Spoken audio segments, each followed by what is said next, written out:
Pick up on this.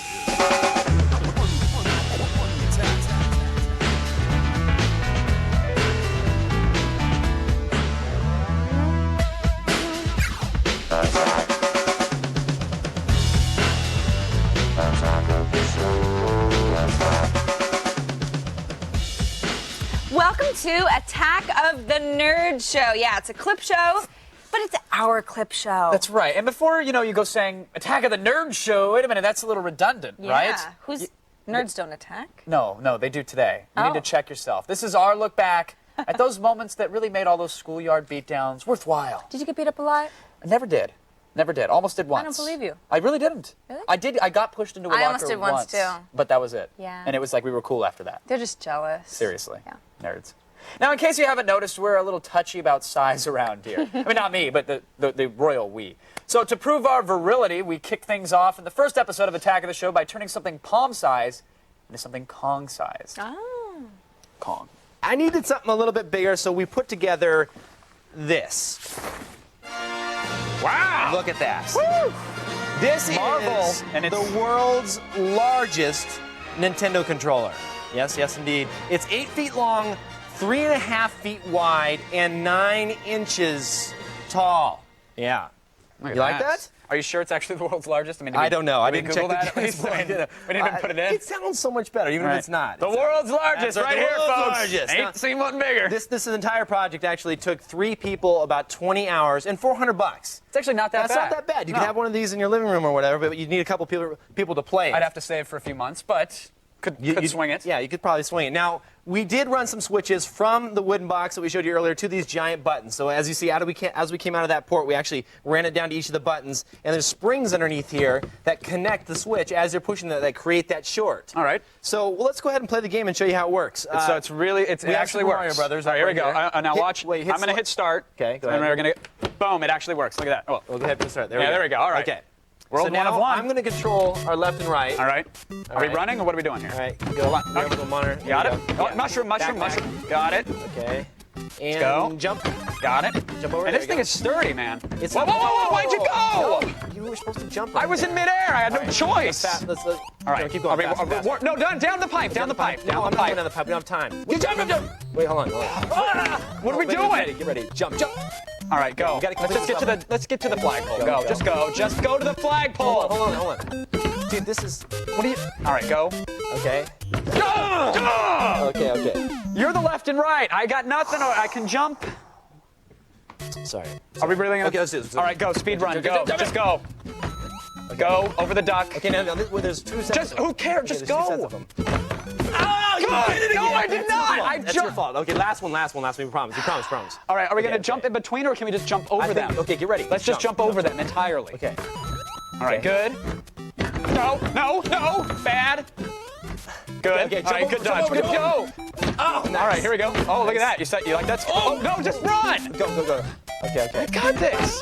Hold on. This would be horrible for track and field. Okay, here we go. Now, All right, here we go. This is the money shot right here. Let's set up for it. Okay, All right. okay, we're set Ladies up. and gentlemen, I'm predicting 2000. 2000? Let's do it. All right, Here we the go. money shot.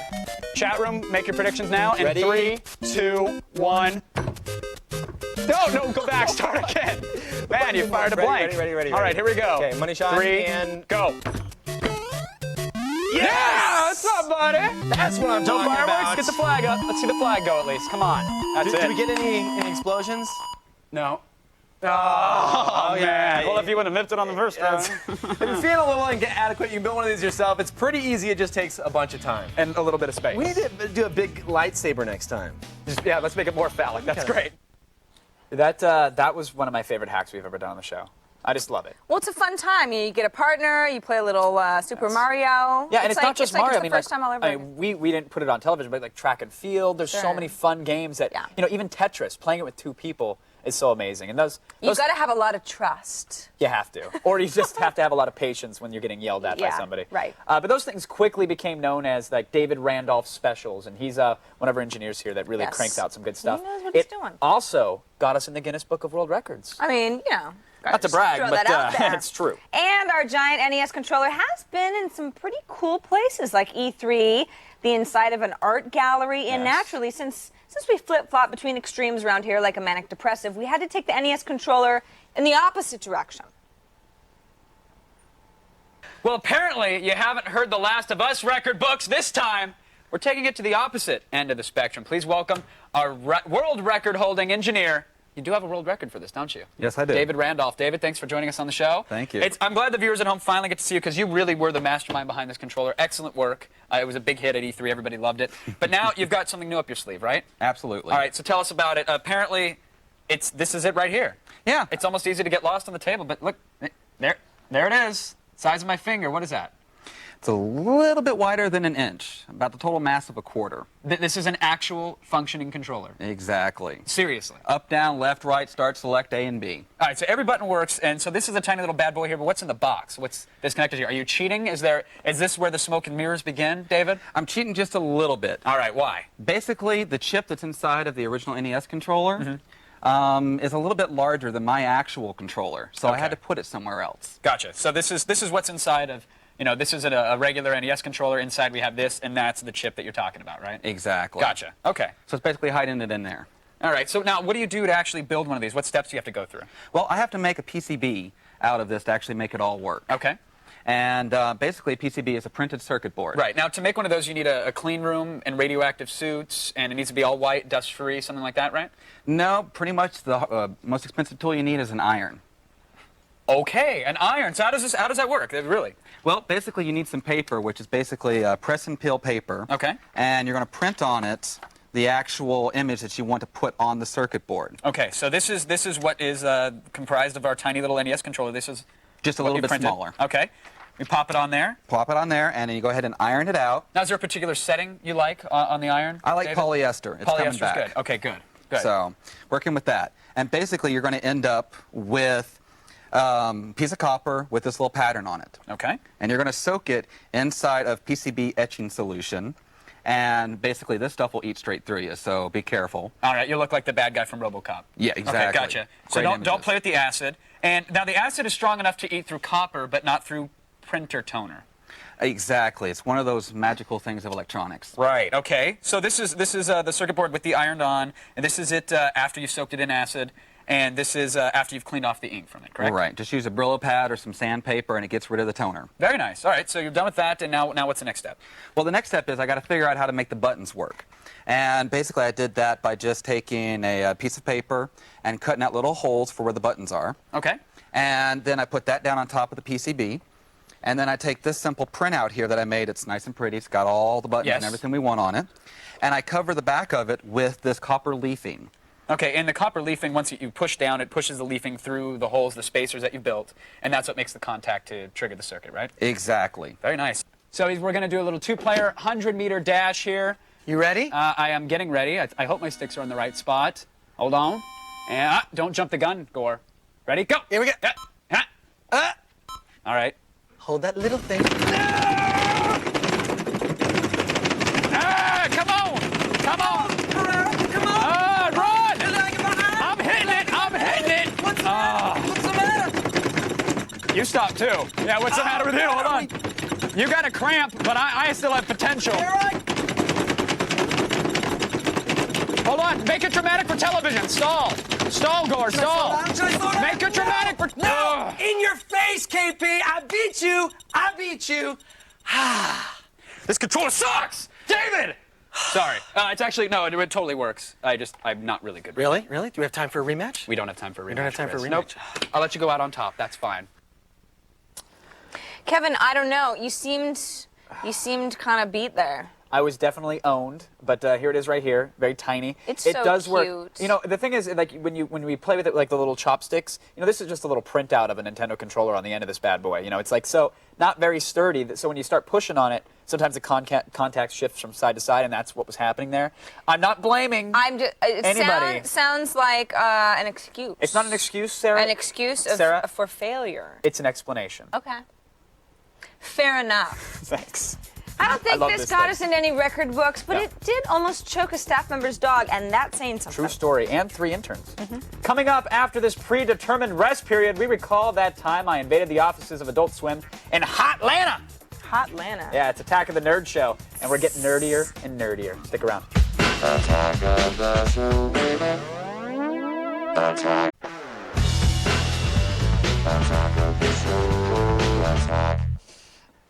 Welcome back to Attack of the Nerd Show. The only show that still routinely receives wedgies, Kevin. Yes, I know. And it hurts. Painful. Yeah. Right into the throat. Ooh. They say that this business is really all about the personal connections that you make, right? Yeah. It's BS, sure. But I still treasure the friends that I made at a little place called William Street. Ah, yes.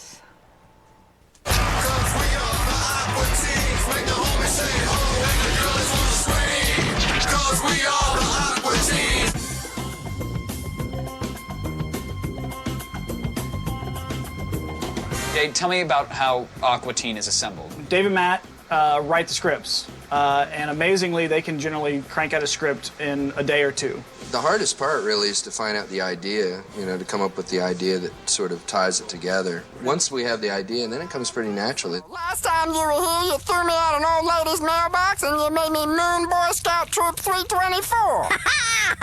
We did. Well, this time we won't. Okay, cool. Let me just go get my keys. So Dave and Matt supervise the voiceovers, and as they do that, the show is kind of being rewritten and improved. And we're able to do that because we do everything here at William Street.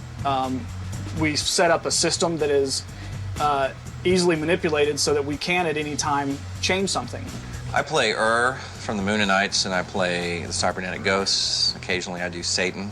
I do Carl, I do Meatwad, and I do Ignignot, the green Moonanite, as opposed to Matt's the purple Moonanite. This pornography is infinitely excellent.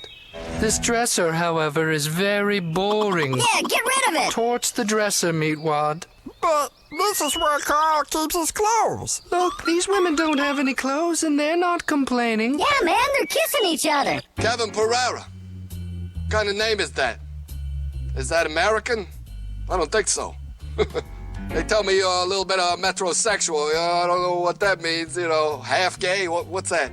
He had the courtesy to shake my hand and say, "Thank you, sir," and look me in the eye. I have nothing but the highest regard for Kevin Pereira. So what I'm given to edit with in Final Cut Pro is a QuickTime of everything that a character does. So to date, probably every piece of the main 4 characters, Master Shake, Meatwad, Frylock, and Carl, there's probably less than 5 minutes of total animation of everything that they've ever done. And I keep a library of that and recycle that for every new show. Because it's a show for adults, it's really more about the dialogue than the flashy colors and flashy animation that you would need to keep the attention of a kid. And thankfully the writing is so great that we can get away with that. Yeah, Frylock, we was just reading. This is pornography. Uh-oh. Where on earth did you get this, Meatwad? Yeah, where? I gotta confiscate this. Give it all to me. I need to learn how to read. Back here. At Radical Access, they do the After Effects, the finalizing of the video. We had a campfire that we shot 5 years ago.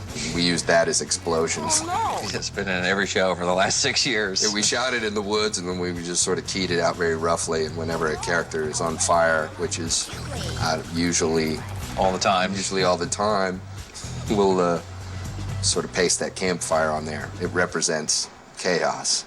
Who bothered to spawn you? And why? You know what I'm saying? No. This is the script for the Aqua Teen Hunger Force feature film. Normally our scripts are about 11, 12, 13 pages.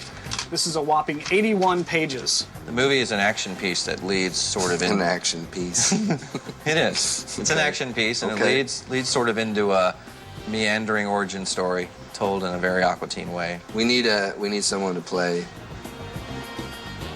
a mysterious character, the 4th Aqua Teen. Yeah. You get to see the 4th Aqua Teen. By the end of 2005, you'll see the Aqua Teen Hunger Force feature film. Tell him the end. Tell him what happens at the end. Frylock's a woman. He's a woman. Can you Heard believe it that? here first. Good times. Kevin begged and pleaded for a job, and yet here he is still. But I have my Meatwad. Aww. That's all I need. Meatwad's a little smoother this time around. Yeah. It's good for volleys, not so much for comedic effect. Now, when Attack of the Nerd Show, Yes. pauses for a few minutes to put in its retainer, we'll reintroduce you to Make Magazine's Philip Tyrone. You remember Philip, right? Good guy. Good guy, real good guy. Yeah.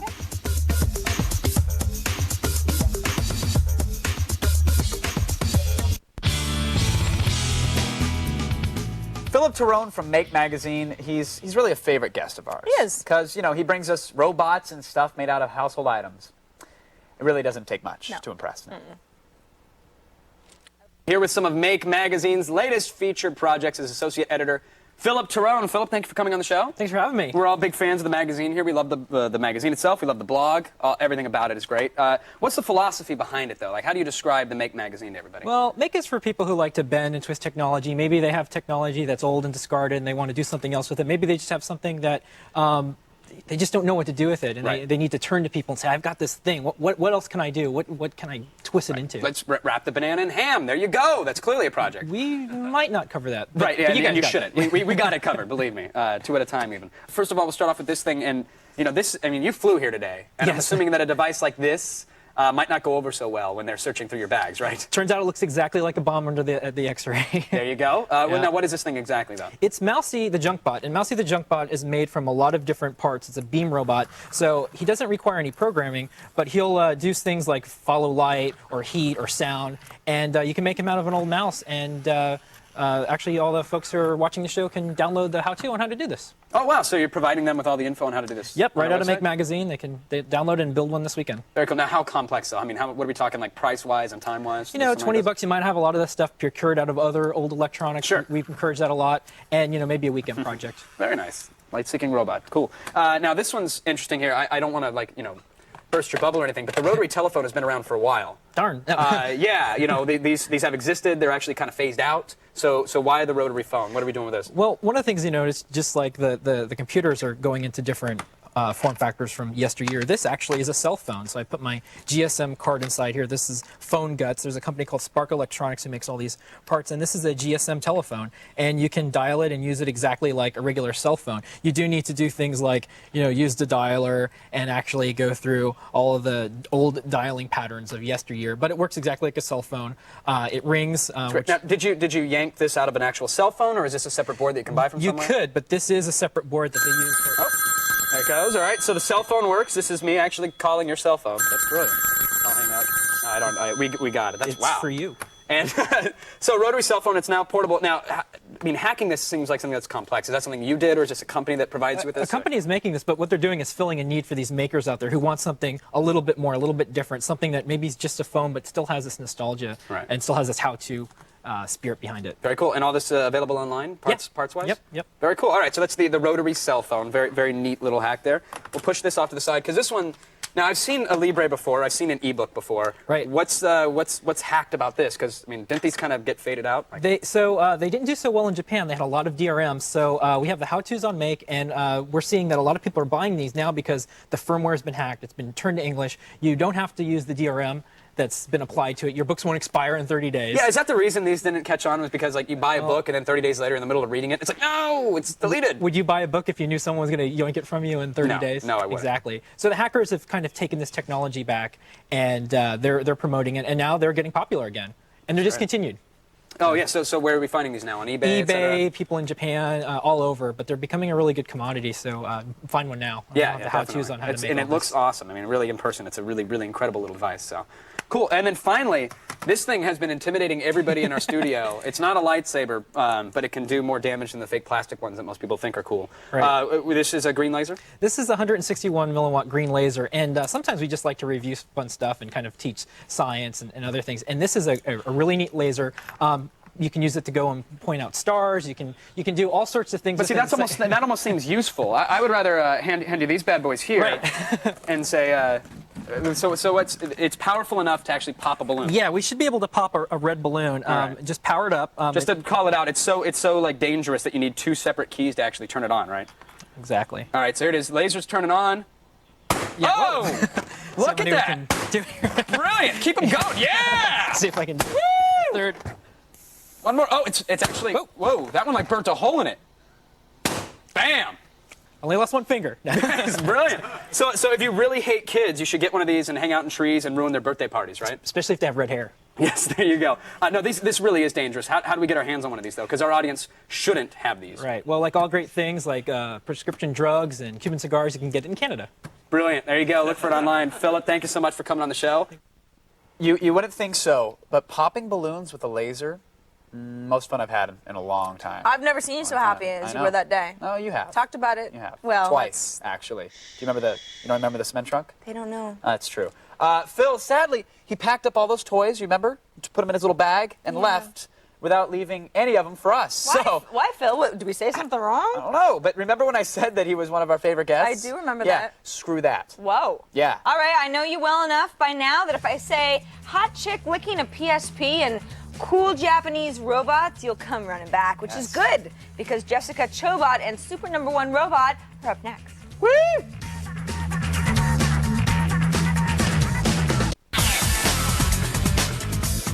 Welcome back. We're in the middle of celebrating the show's nerdiest moments. Yeah. I know, seriously, it could have been a miniseries. Pretty much. Now, we, or at least I, fondly remember Jessica Chobot, video game writer and infamous PSP licker. Good times. She came on the show and left drooling fanboys in her wake. The game is Unreal Tournament 2004, and our guest is the lovely Jessica Chobot, known to gamers as Hatsumi, but probably known even more for licking her PSP and then putting the picture on the internet. How did that happen, Jess? That was actually a joke. I had pre-ordered the PSP earlier that day and wanted to pick it up. Didn't want to have to wait in line, so I ran over there and had a photo shoot that afternoon. So a photo shoot with the PSP, or? No, just a generic photo shoot. Gotcha. Went to the photo shoot, and during a break in the thing, I asked them if they'd take a picture. And so they said, you know, why? And I said, because it's cool and it's new and I bought it and I want a picture with it. So they took a picture of it, sent it to me later that afternoon, and I went ahead and used it to send it to my friends saying, haha, I have the PSP before you. Right. And of so, course, licking it was a sign of appreciation for Sony, or just a weird gadget fetish? It was a gadget fetish. Nice. Yeah, nothing for Sony. I was holding out for that answer. Yeah, it wasn't an ad. It was strictly all me. Very nice, very nice. Now, were you surprised by the attention? I mean, did you get a lot of creepy emails or people licking their PSPs and sending them to you? I mean, it kind of blew up. No, not so much creepy emails as debating. A lot of forums had it posted, and that caused apparently quite a stir. Now, what was there to debate? I mean, girl, lick, PSP, done. I'm sold. Like, I'll pay for that. Well, that was the weird thing, is that it went from everywhere from biblical references to females rolled in the Bible to this is a Sony ploy and this girl doesn't even exist. Ah, okay. So they thought you were like a viral marketing campaign. Yes. You're like, no, I just really like the taste of plastic. Yes, and Gotcha. nobody believed that. Nobody believed that. Fair enough. So now, if you don't mind, we can't let you go without seeing how knowledgeable your tongue really is. So we've got a blind taste test for you, if you don't mind. Not at all. You know, no one actually wanted to do this. I just really wanted to see you in a blindfold. So if you could get that on, let's do that, and then we'll begin the ploy of the taste test. So here we go, ladies and gentlemen. We're going to start things off here. Let's start off with an easy one. This should be a no-brainer for you. Can you tell me what this gadget is here, Jess? I love this job, I gotta admit. Yeah? She's, okay, this is, I should probably limit the amount of time you have to taste it. And these are all handhelds, right? These are all handhelds. We're not trying to trick you here. Do you want one more? You got one more. I'll take That's one it. more You got taste. one more taste. One more Go taste. ahead, take your time with it. Yeah. Okay, I'm guessing PSP. That is a PSP. The face buttons were a dead giveaway. Yep. You owe me for that. You're not getting 2 licks on this next one here. This should be really simple. We gotta go a little quicker with this one. Yeah. Right in there. Yep, take your time with that. Yeah. Game Boy Advanced? Ooh, it's actually the DS. Ooh. That's a Game Boy DS. Sorry. But it was Nintendo. It was Nintendo. You did get the creator correct. Which was the only This one, this is a bit of a curveball. It is a gaming system though. We're not trying to fool you entirely. I'll set it up. Give you an easy taste test. Here you go, Jazz. Can we get a little closer on that? Can you do that one more time just for me? And I'm gonna step out there. Yeah, there. Okay. Yep. Many people say Engage? It is an Engage. I didn't even have to do the taco joke. Awesome job. Wow. Thanks. People are impressed. You know, we've had guests on, you can take the blindfold off. We've had guests on who have like created hydrogen powered cars and who've like helped solve poverty. But guessing the Engage with your tongue really was the one that sold them. That's the proof. It's an incredible talent. Thank I you. need a few minutes to myself, but thank you, Jessica, and Absolutely. please continue enjoying the game. That was Thank you. awesome.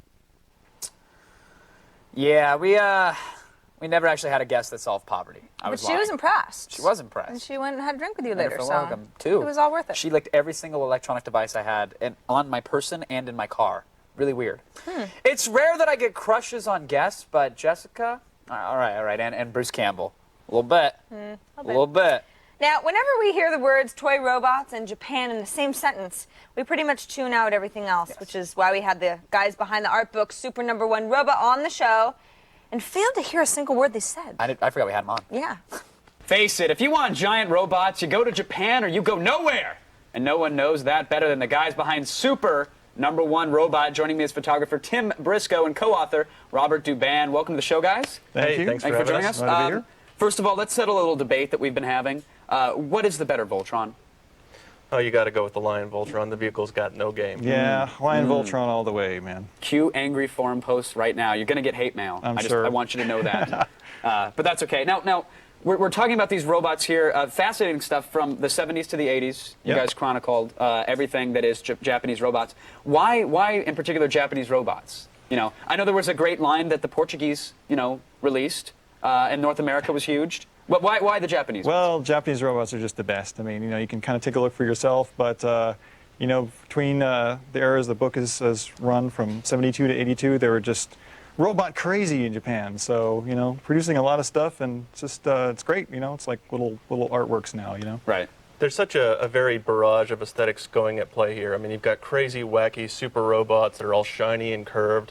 Most of this stuff is made out of die-cast metal. Some of it's vinyl, and some of it is made out of plastic, but basically you've got all these hardcore primary colors, you've got all these sharp pointy bits, launching fists, launching missiles. I mean, what could be cooler than that? Visual barrage. Yeah, and you said that some of them are like die cast and harsh metal. Others are like, I think you called this one a dog's chew toy. Yes, or a dog's yes, play. indeed. Minus the squeaker, but if you want, you can cut it open and put your own squeaker. Easily in. modded, not a problem. We'll get right on that hack. Yeah, now where are these robots from? Are they all original creations, or are these plucked from comic books and movies? They're all from TV shows. Yeah, mostly animated, but some live action. But yeah, they're all characters based on TV shows throughout the 70s and early 80s. I want to get back to the book because when I think pictures of robotic toys, from childhoods, I imagine they're going to be buried in sandboxes, or you're going to have little kids playing with them and Photoshop some lasers. But you've actually taken a much different approach and sort of treated them like individual art pieces. Was that intentional? Yeah, absolutely. I mean, basically, I wanted to give them a very austere treatment. I wanted to present them more like they were art objects that maybe you'd see in a museum catalog or something like that. Very intimate relationship and an intimate setting with the toys, making them sort of larger than life, sort of rendered in really beautiful light. Right. Kind of reverential quality almost, Yeah, and you don't have to be, and because of that approach, you don't have to be a collector to necessarily appreciate everything there is in this book, right? No, absolutely not. I mean, I think that's just it. We're kind of aiming at people who might not necessarily even be familiar with the characters at all, that just think, wow, these are cool, because they're so striking. Our audience is already like, oh, shiny distracted. Boom, they're there. They don't even know you guys are on the couch right now. The shoe-in group is like the collector community. They know we're doing the book. We have ins with them. So all those guys already have the book. Sure. What we're really interested in is getting the word out to people who are kind of on the fringe of the design community and art community, who might have some interest in the visual aesthetics of the pieces, but maybe not necessarily them as toys or as collectible items. Right. And do you guys have a particular favorite? Do any of these stand the test of time for you? Yeah, personally, I'm very partial to this guy right here. This is the Mecha Kong. He's he's on the cover of the book, as a matter of fact, and he's got a really wacky vibe. He's got all kinds of sharp, pointy bits. What are these here? Those are the launching nipple blades of doom. Yes. One click flick on the back. I mean, be sure where you point that. But I will stay away from the projectile nipples. But I approve. And where's this guy from? What year? That one is from '78. Yeah, something like that. 78. Some very dated stuff. That's awesome. And in fact, I'm sorry, the gentleman who wrote the afterword for the book is actually the creator of that particular piece. Right. We're able to hook up with Saburo Ishizuki, who's the president of a company that made that toy way back when. So it's amazing stuff. I got to congratulate you on the book. I mean, we're all big fans around the office, so hopefully the viewers out there will go pick it up and slap it on the coffee table. We hope so too. Thanks so much. Thank you guys for joining us. Thank really you. Appreciate it. Good toys. Good toys. Good stuff. Not enough toys like that anymore. They just don't make them like they used to. They don't. No, they're all like kind of vinyl and glossy, and I like the cheap siding. Exactly. Yeah, I don't like that anymore. Good guess. Super #1 Robot, as you can see, made good on its claim of being super and number one. And even about robots. That's a trifecta. They're 3 for 3. Batting 1,000. They call that perfect. Triple threat. Yeah. All right, nerds, you have 2 minutes to suck down that Sunny D and then blog about it. But when we come back, Channel 101's Rob Shrub makes special effects magic for less than the price of a tasty sandwich. I love Sammys.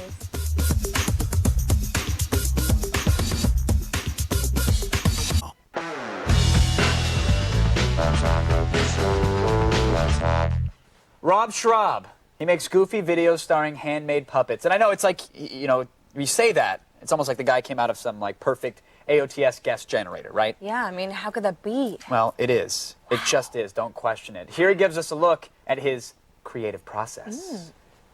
Today we're going to build a prop for a short that I'm going to make. We're going to make an alien newscaster. First thing we're going to do is we're going to draw a picture of what it's going to look like. Let's start off with what we have right here in front of us. Since I got a ton of these water bottles, we'll use this as the beginning of it. For the eye, because I want the eye looking around, I'm going to use this roll-on that we just bought at the grocery store. And what do we got there? We got something that looks very much like an eyeball. Starting to see Vince come together here. Touch and foam, minimal expanding sealant. You can get this at any hardware store. It turns into kind of like almost styrofoam. So now what we're gonna do is gonna make the teeth. This is super sculpty. You can get this at any art supply store.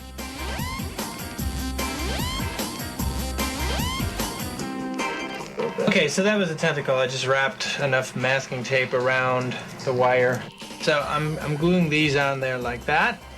And once I paint it and everything, it should look like this. So you can see that. So his eyeball lights up. Coming up tonight, deadly meteors descend upon Calgon 7. And a soft drink that can turn you into a Largazoid? But first, here's Joyce with the weather.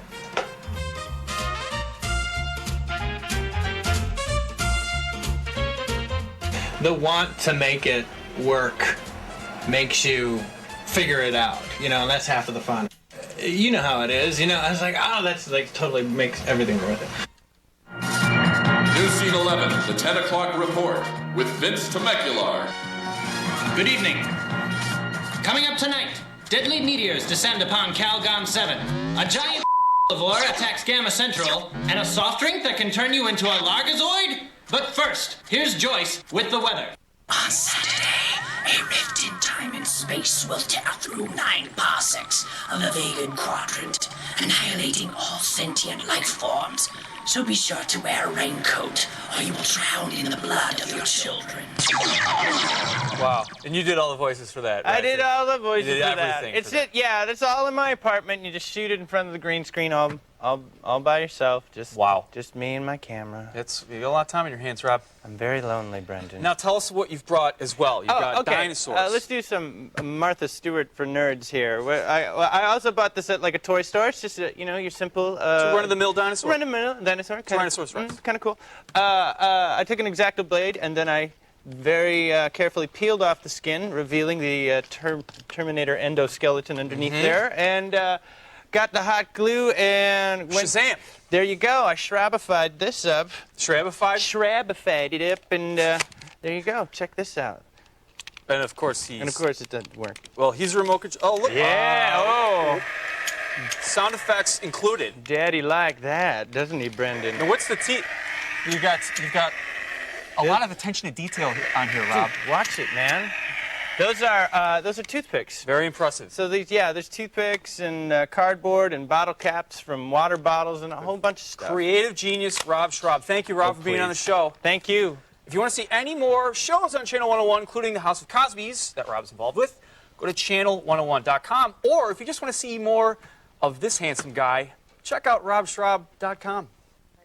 Brendan thinks he's handsome, apparently. He likes him a lot. You know, some people look at Rob and they say, the guy is clearly like a bald shut-in, a bit of a recluse, has no friends, tons of free time on his hands. Only friends with his Dremel tools. Exactly, and a green screen. Yeah. But I like to think of Rob as all those things and creative. Creative guys, they're always #1 in my book. He's going to hate me. Rob is really, I mean, truly, in case you didn't notice, brilliant. I mean, the guy is as gifted as can be. Extremely, yeah, he knows how to build a Tyrannosaurus Rex that moves around. Exactly. And the Remote Channel controlled. 101 stuff, Channel I mean, 101 stuff. still alive and still kicking. Yeah. And really funny. So, good times. Congrats, Rob, and of course, thank you for visiting our set. Thanks, Rob. Now, Rob's been doing a lot of work on the upcoming Tenacious D movie, Yes. so I'm sure we'll have an opportunity to have him back if so. he'll have us. Now, I don't care if you're getting behind on your Ultimate Fantastic Four reading, but stick with us, because Teenage Mutant Ninja Turtles creator Kevin Eastman stakes his claim to nerd immortality next.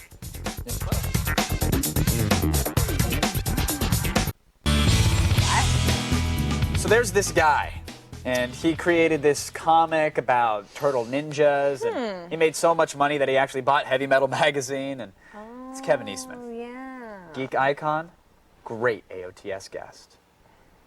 Heavy Metal magazine, for many of us, it's kind of like, well, pornography training wheels. For me, it's kind of like an introduction into that whole realm, but there's so much more. I'm told there's comics in there as well. Yes. What is that? Tell me about your history with Heavy Metal magazine. No, it's so funny because I was a huge fan of the magazine. I bought the first issue of the magazine off the newsstands in 1977. It was the same thing. I was a fan of, like, Spider-Man, Sergeant Rock, Daredevil, all those things. And then about the time that I was starting to grow out of, those comics because they felt kind of adolescent, here came Heavy Metal. And, I had comics with breasts. And, but once you get beyond... Thank you for that, by the way. No, but beyond that, it's like, so much more than that. It really is. It's like the stories, I think, are very intellectual. They're very, science fiction based. Years ago, when the Comics Code Authority really kind of squashed what comics were here in the States, which is comics for kids, the Europeans really kind of excelled. They were inspired by what was done here in the U.S., and they kind of excelled. So I think they carry the medium much farther than we were able to here for a number of reasons. And I think that's why it's the staple that it is and as successful as it is. I think it's interesting. You bought the first issue off of newsstands when it was out. Now, see, I bought a copy of DOS and a copy of Windows when I was younger at some point, but I never think of actually kicking Bill Gates out of the boardroom and taking over the Microsoft operation. But you are now in charge of Heavy Metal, right? Well, fortunately, because my first creation, which actually was inspired, oddly enough, by Heavy Metal magazine. A lot of the artists that I found in Heavy Metal magazine from the early issues were self-publishers as well. And so what I found in Heavy Metal magazine led me to sort of seek out these other artists and writers that self-published their own work, which, they could write the stories they wanted to, they could tell the stories they wanted to, no editorial control, that kind of thing, and no restrictions.